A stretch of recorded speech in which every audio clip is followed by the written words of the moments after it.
I like it a lot here. I know it seems odd to a lot of people because, of course, Indians migrate to Western countries, but not many Westerners migrate to India. But the culture is so rich, and the particular place I live in is very nice. It's a town out about 50 kilometers from Pune, in the hills above Pune, and it's a very, very pleasant and enjoyable place.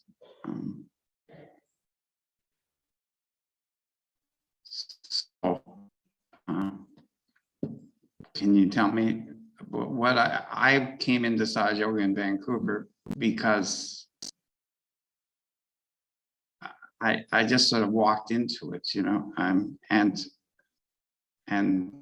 I was very, very impressed with primarily with Sri Mataji herself, and I traveled to India within about 3 months because she used to have these tours of India in January and February, and I traveled around with her. No, something about it really struck. I mean, it's not like I always wanted to come to India. I'd actually turned down a job in India 6 months before this, you know, because it wasn't be a permanent job. It was a sort of an exchange job. But it didn't sound like the sort of place I'd like, you know. There's all these people in India, but I ended up in a sort of relatively underpopulated part of India, so that didn't affect me so much. And there's so much good here. It's not all good, but there's so much good here, and so much to enjoy. So can I hear from somebody else? What brought you? I'm really interested in what attracted you to Saj Yoga. Presumably you've all been coming here to do the meditations and that for several weeks, right? What is it that you like about it? What is it you got from it that brings you back? Anyone? I would like to talk. What I found it actually through the internet. I just been in Sahara Yoga for almost a year and a half. And first, as Mataji, when she talked, I feel like she's talking to me. Every speech, no matter what, what the speech is, I feel like she's have a conversation with me. And actually, the science behind, you know, I feel the coolness in the hair and in my head, the coolness in my hands. I feel the energy every time that I meditate, and I think I raised Catholic. I never have a experience when I pray the same way that I have when when I meditate. And of course, it's the treatments, and the treatments work really well.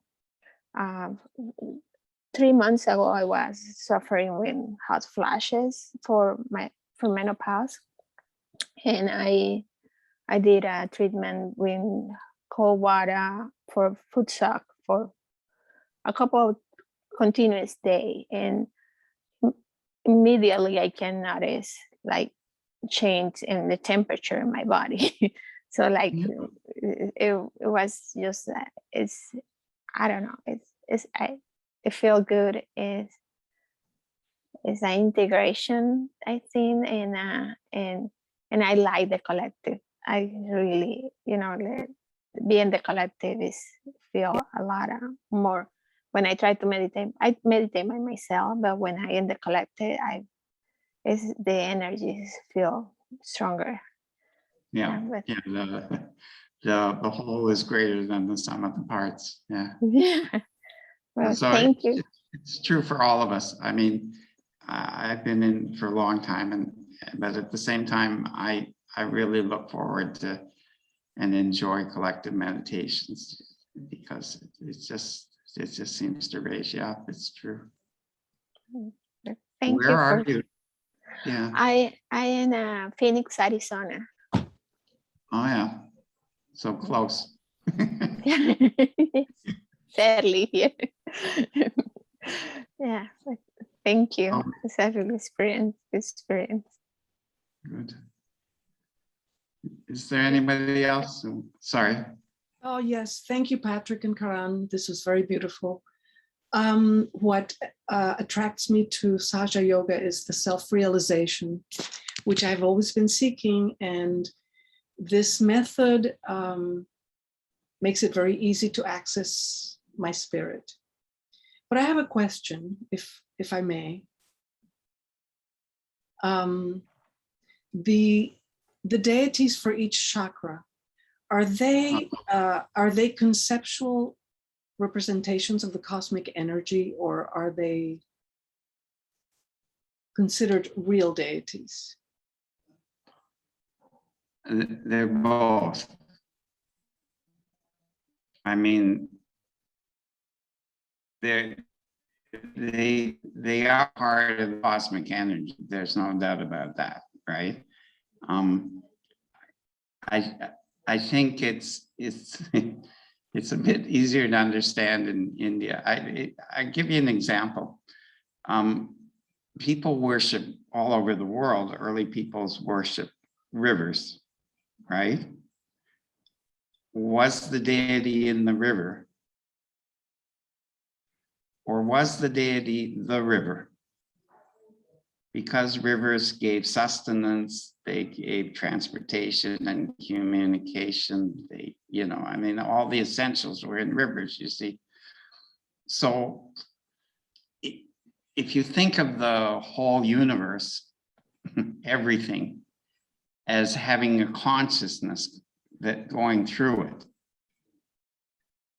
right? That there's a pervading consciousness. And then that consciousness can for the purpose of the whole, can manifest. You see, so we talk about Krishna or Christ or other deities, you see, and they physically manifested. Some of them physically manifested.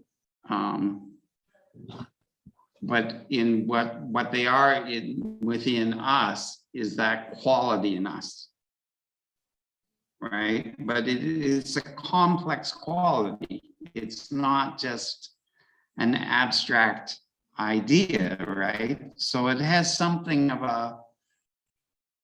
I mean, people are complex, right? That's as close as we can get to imagining deities, is because the most complex thing we know is people as human beings. But in some ways, of course, then they're more complex than us, right? And when they manifest, they have that much more effect, right? And if they're manifesting within us, then we're manifesting them to a certain extent. Maybe not for long periods of time, maybe for short periods of time, or maybe for long periods of time. Somebody like Mahatma Gandhi was a human being, but he managed to inspire a whole nation, or Nelson Mandela or Martin Luther King, right? They move things in great ways, you see. So they're, in a way, they're channeling that energy, right? And that, so is that an answer? Thank you. That's a very good Yeah. answer. Thank you very much, Patrick. Thank you. On and on.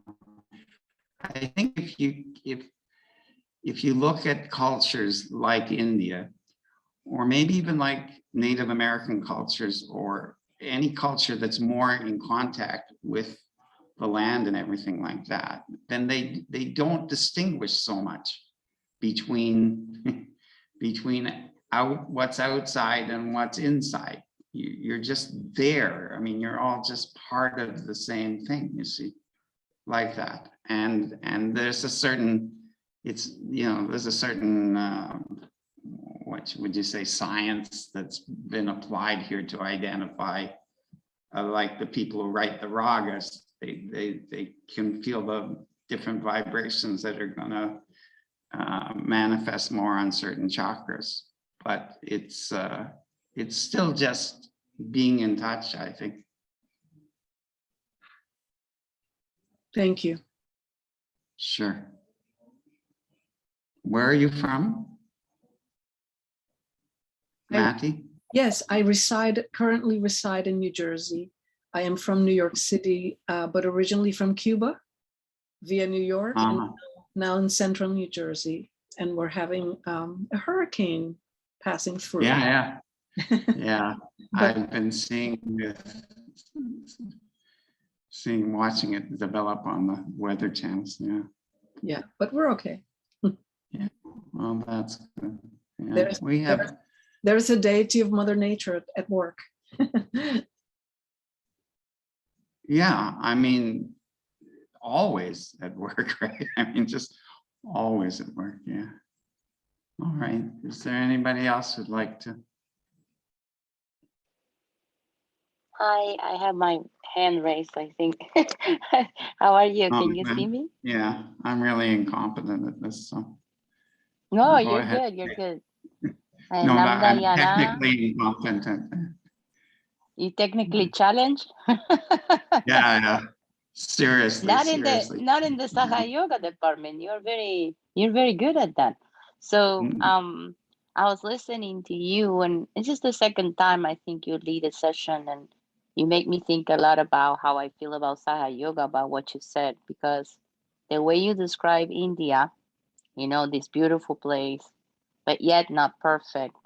I think that's how I feel about any religion or any practice that we do, spiritual or anything like that. I also grew up in Argentina, Catholic, and I had a lot of doubts. But the Saha Yoga experience gave me that integration and the connection with my body, which a lot of religions are a big no-no to your body. It's almost like God is upstairs and you're downstairs and that's it. And I like that aspect of touching parts of my body, the kinetics of it, the neural connection with that. And also, I think the word science is thrown out there like a big word, like love is over used and misused and different interpretations. So I think Saha Yoga is a personal experience for everybody. It like you do the techniques and everybody experience their own thing. And for me, it has given me the growth to become this silent witness and take a step back and not be so reactive. And for that, I will be forever grateful. And that's the gift, the biggest gift anybody has given me. And it's not material, it's free. It's something that comes from the spirit. So thank you again for all that you do and for this moment of connection. Nice. I was also raised a Catholic in Toronto. I'm so sorry. Just kidding. No, but I mean, I didn't find it. I mean, I look at, some of the things they're saying now about the native schools in Canada, and you think, how did they manage to do that? But I didn't find it a sort of uniformly negative experience. I had some reservations, but I didn't have any horrible experiences, and but it's true that it's connected to the land all the time, and if you can make that connection, that, that's what's important. And I think somehow some of that has been lost in a lot of places, and Did you mention the land, Patrick? Pardon? Did you mention the land, like the earth, the land? Yeah, the earth and the country itself has its own special qualities, right? Yeah, I wherever think I'm gonna mention something real quick. I'm a faculty professor of languages, but I also like Latin American history and all of that. and also the African diaspora. So something very important to consider is the relationship our ancestors has with land. So one thing is to choose to move to another country. Another thing is emigrate for social economical reasons. Third thing is that somebody takes you against your will and you don't even remember where you're from. And the third one is that when they come to your own land and tell you this is not longer your land and destroy your whole culture. So there's a lot of equations here, right, to consider. No, really, no. I So mean, there is a lot of situations that you can have a relationship with the earth, but nonetheless, we practice Saha Yoga wherever we are, and we make the most out of it. But we have to consider those in the, Yeah, no, I mean, Saha Yoga is about reality. We're not turning a blind eye on anything, I think. Right. I hope. Thank you. All right. And where are you from? You're from Argentina. I am in Memphis, Tennessee, in the United States. I also came here, as you said, most Argentinians don't come to the United States for some reason, but I did, and I chose to stay, and it was a very, very conscious choice for me to come here. So I'm very lucky in that sense. I wasn't forced against my will, which is good. And I choose now United States as my home, but I grew up in Buenos Aires, Argentina. Oh, nice. We all have histories. Is there anybody else? I'd be interested too in knowing or hearing what was your reaction to the raga, to the Indian music. Anybody? Did you like it? Did it give you any particular feeling, or anyone? Go ahead, Sai. Sai Mina. That's Surge Yoga. She abbreviated SY. Yeah, all right, yeah. Yeah, there we are, being sick. Yeah. Thank you, Patrick. And it was so nice to hear from a Westerner talking about India. And I'm so blessed to hear from you. And thank you so much, talking very rich about India, Indian culture. And definitely, yes. And sometimes I used to feel personally that I have to come to Western country to know about Mataji. Sometimes I feel so guilty about it, like I never knew when I was there. So, and it is me personally, and I always feel it's Mataji made me to do a lot of self-realization. And personally, I feel a lot of growth in me. And I don't see like whether I've done to others or not, but in my personal and professionally, I see there's a lot. Since I'm from the scientific background, and it shows me in every inch I see a science in Sahaj Yoga. I can learn from every part of a body, and anything you touch it, there's a scientific explanation to it. So, which makes me feel more into Sahaj Yoga and makes me feel more realized person. And I personally feel more growth day by day, not even a day by day. I can like have an experience with Mother every hour. Everything when I do, I see her and I feel her. So when we talk about the vibrational part of it, and I tried something. I live in Albuquerque, New Mexico. It's a kind of a semi-arid condition, or kind of a dry area. And recently, one of my lab, we tried something with the a few plants, which is really rare. It can grow only in India. It's called as the Rudraksha. I don't know whether you guys have heard about Rudraksha plant. And the plant people said it will not grow here. I took it as a challenge and tried some saplings. We grew it, and it's right near Mother's in my meditation hall. I put it under whatever the condition is with the same vibration plate thing we made it. My plants are growing in Albuquerque with the same dry area. So I'm like, how is it possible when Rudraksha can grow inside my house? She is there everywhere. So that's the witness where I can tell everybody. And then I gave it to many people. And from lab equipment, it's growing. I mean, it's not a grade everybody may think of it, but in a dry place like that, where the Rudraksha can grow, I think she has a vibration to show that people can grow anything at any places. Yeah. Oh, that's great. That's And really, then the really misunderstanding between the religion or anything, which I had it between a different culture or anything, I think it has totally gone out of me. And after coming into Sage Yoga, that's my personal experience in Sage Yoga. That's really nice to hear, because lately here in India, we've been seeming to go a little bit backwards on that sort of stuff. You know? Yes, definitely, I feel that. And but the raga part of it, you come in, and I feel that's Vishuddhi part, which I definitely need to work on a little bit sometime on the right side of it. But today's raga, I totally forgot myself until the raga got over. It was a really, really beautiful experience today. Yeah, it is really nice. It's a tape someone has made, and it's up on YouTube, and it has really good one. I felt it pretty much on my right side of Vishuddhi. I felt more on it. Really. Wow. Thank you. Thank you so much, Patrick. Thank you.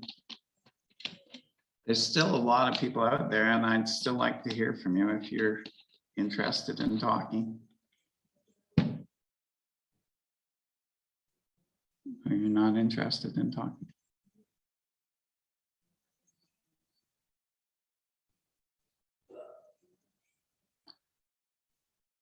I think I'd like to say that besides music, there are a number of ways that lead you into a meditative state. I mean, besides music and besides deliberately meditating, one of them is nature.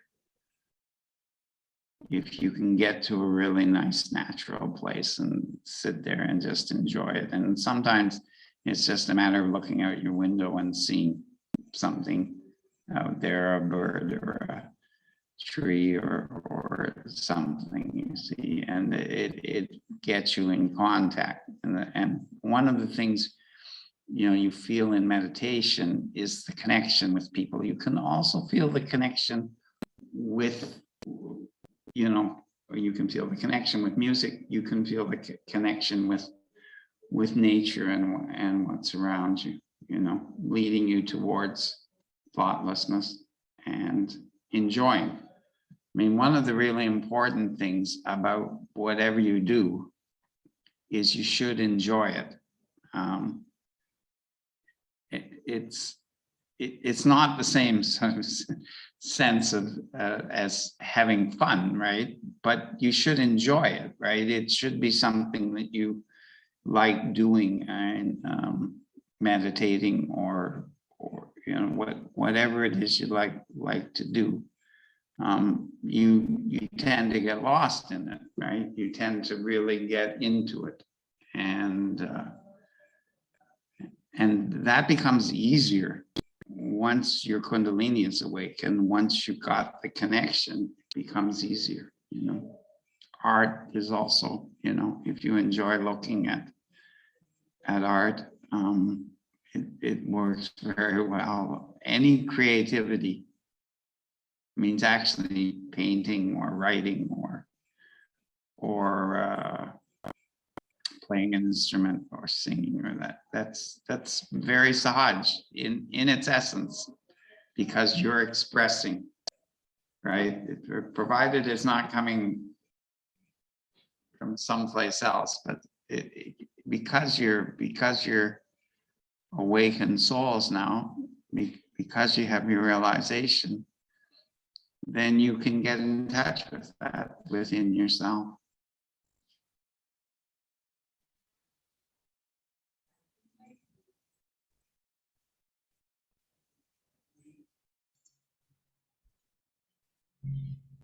Anyone else like to share their feedback for today's meditation, the rag? Also, anything anyone from their experience would like to share about the theme for today, which is around bhakti and devotion, dedication. Feel free, very open forum. We're just learning from each other. A lot of good experiences.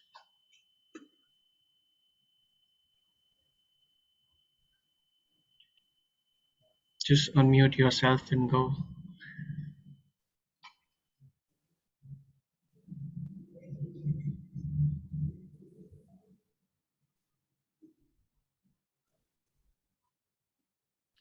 Where are you, Karen or Karen? I'm in Pittsburgh in Pennsylvania. Oh yeah. Patrick, I saw one of your programs were uploaded on Facebook, and I also meditated with it, and then I also saw the Q&A. It was really very interesting. That's the only way I've been in touch with you is through one of these programs that you had guided earlier. It was really wonderful. I mean, I enjoy it, and Yeah.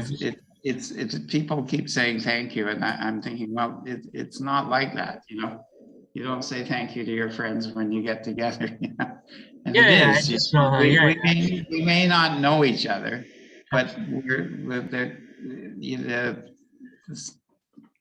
the essential connection is there, you know? And I'm always happy. Delighted. Yeah, I'm just delighted to now be in the program along with you. And yeah, it's not like I'm saying thank you, but also it's coming from within as well in that sense. I really enjoyed it last time as well, especially the Q&A part, because I remember, I don't know if it was Jyoti at that time who was doing it with you. She was being the host. It was really enjoyable. And about the rag as well, I enjoyed it a lot personally. I'm very happy, very fortunate to be married to a Indian classical vocalist, so I have, Sahaj Yoga for me has been, the growth in Sahaj Yoga for me has been sort of in phases, because I just going back to the point what Meena ji was saying, that when she moved to United States, she was able to come into Sahaj Yoga, and she was thinking like, why didn't I find it earlier? So from my experience, I felt like I took Sahaj Yoga a little bit for granted when I was in India. And in India, for a lot of us Indians also, people from India as well, it could be, we may have our own conditionings in that environment as well. And sometimes when you're I wouldn't say displaced, but when you move away from your own home to a newer society, to a different society, it gives you that opportunity to, get in touch with yourself in a different way. That's what happened to me as well. And so that was one phase of my growth, which I critically remember. And the next phase was when I actually lived with collectivity. Living actually with other Sahaj Yogis for some time. And then the next phase was after I got married. And so that's it's been kind of like that, the journey for me. So it's all blessings from the divine, and I take it as a signal that the divine really is giving me these opportunities. Mother is giving me these opportunities so that I can know myself and know her better. So really grateful for all of it. Yeah. Patrick, that's so beautiful, Karen. It's so nice to know that about you. I wonder if you can tell us some stories about when when Mother was around, and I know you have a lot of stories to tell us, so I really want to hear something when Mother was around and you was around Mother.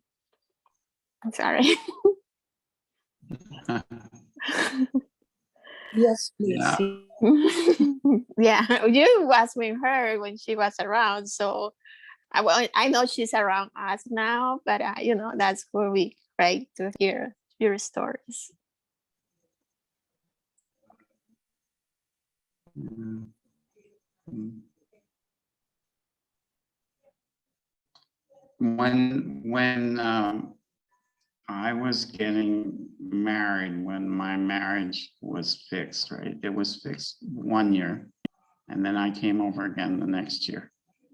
And Srimataji used to call me up to sit with her sometimes at meals and that, and explain things to me about Indian culture. So, I mean, I was, you know, at that point, a fairly new Saj Yogi, and she said to me once, it was like Shiva marrying Parvati, in the sense that Shiva came as sort of a wild man with all his, you know, all his boots and things swallowing with him, you see.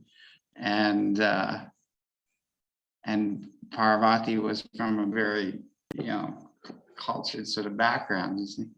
And I mean, if you can see that, I mean, if you're Indian and you, or like that, you've gone the other way. You've gone from a more subtle culture to a more direct and sort of rough one, American culture, you know.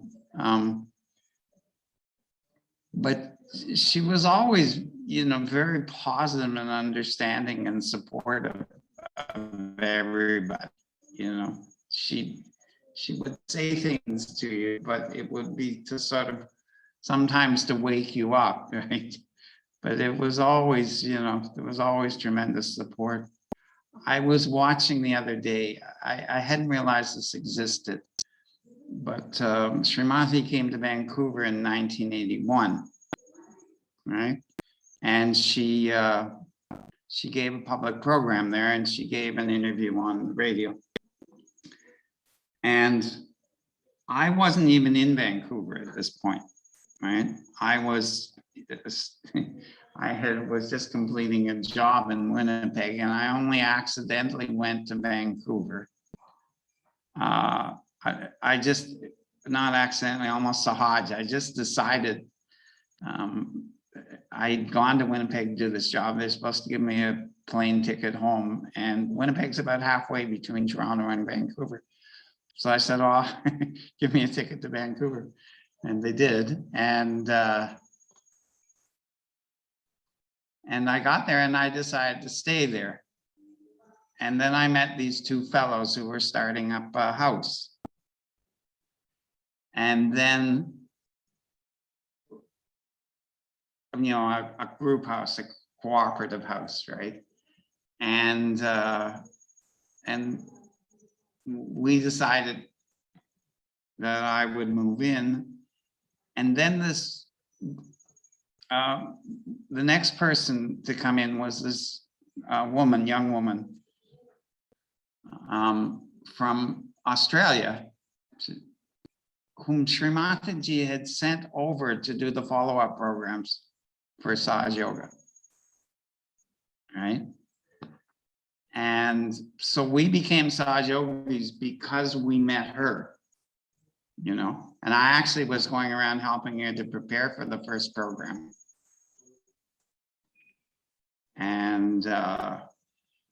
And I got interested in it because it seemed to make sense to me. Whatever she was saying somehow seemed to resonate with me.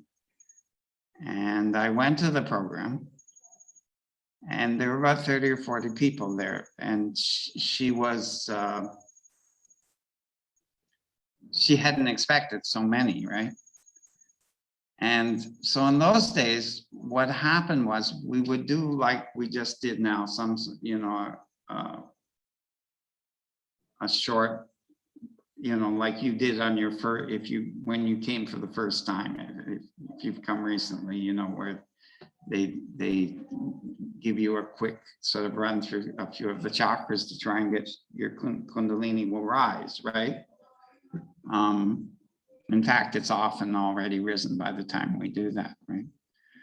But in those days, after that, we used to go down and work on each person individually. This continued for a number of years. This was 1981, and it was still going on like this a few years later. And then it changed to where everything was sort of could be done almost from the stage. So you couldn't have done these internet programs at that time. I suppose if they had the internet, they may have invented it for that.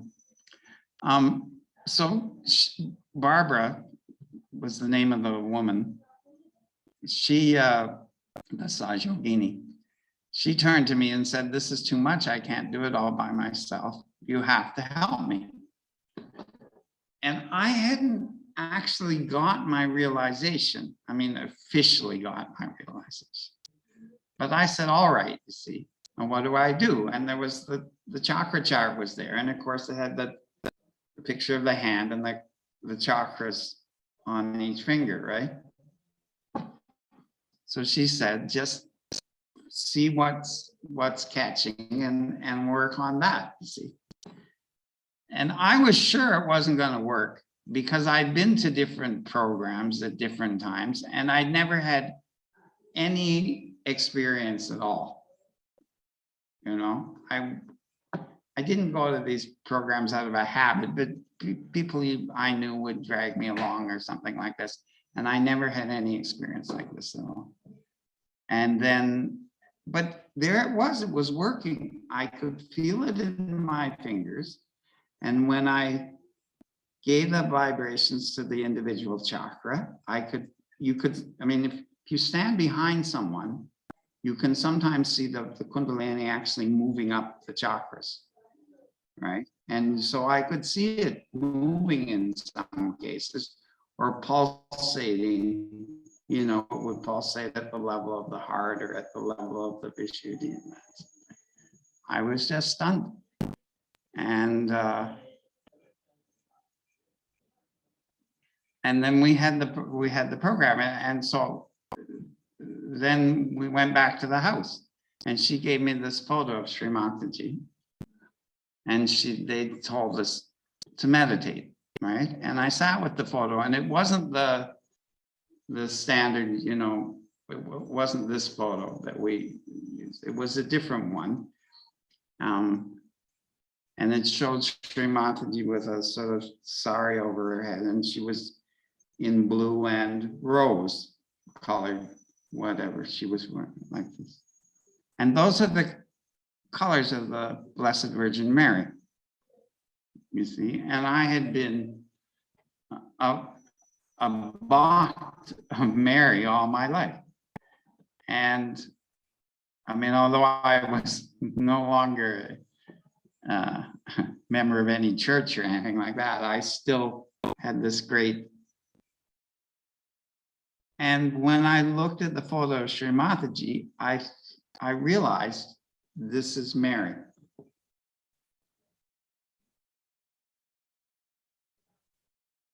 And moreover, I can hear her, she can hear me, not physically, but that you weren't just praying, like as a matter of sort of an act of faith, as you say. It was something actually happening. And so I never looked back after that, you know. But it was there in her. So, I mean, I've always considered myself primarily a devotee of Sri Mataji, right? And because she's given us Saj Yoga to do, then of course I'm a Saj Yogi, right? But and right from the beginning, we had a really nice experience in the house. And the other two fellows also became Saj Yogis, and they're still Saj Yogis. One is in New Jersey now. Who said they were from New Jersey? Matty, I think. Yeah, Matty, she's not. And yeah, she's gone. So the one's in New Jersey, and one is in England now. And the funny thing is, at the program that Sri Mataji gives in Vancouver, right? She says at the beginning of the program, oh, we won't be able to do much follow-up with you right away, but I'll send somebody. And then she says, and some of you will have to come to India. Now, the people who were physically at that program, none of those people actually ended up in Sahaja Yoga. But we did, and we went to India. After 3 months, we went to India, you know. And so when I saw the tape of the program, I felt like she's talking to me, and I'm not there. I'm you know, 15,000 miles or 1,500 miles away. I'm in Winnipeg, right? When she's talking, but she just knew everything, you know. She's just in connection with you all the time.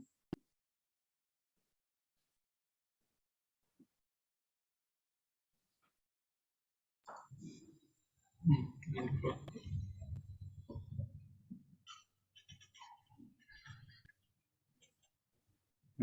I think I have a Rocky Bandhan program here, so I'm gonna have to go. I think my Right. All right, Patrick. Yeah, I have one too at in a few hours actually. So we're meeting up the local collective here in Pittsburgh. We're gonna celebrate it in the park. So it's all right. after meditation. Yeah. Looking All forward right. to it. Well, Well, it's very nice meeting Yeah. those of you I met, and I hope more of you will talk to us next time. it was a pleasure, Patrick. Thank you everyone for joining. Have a wonderful day and happy Raksha Bandhan. Bye. Cheers.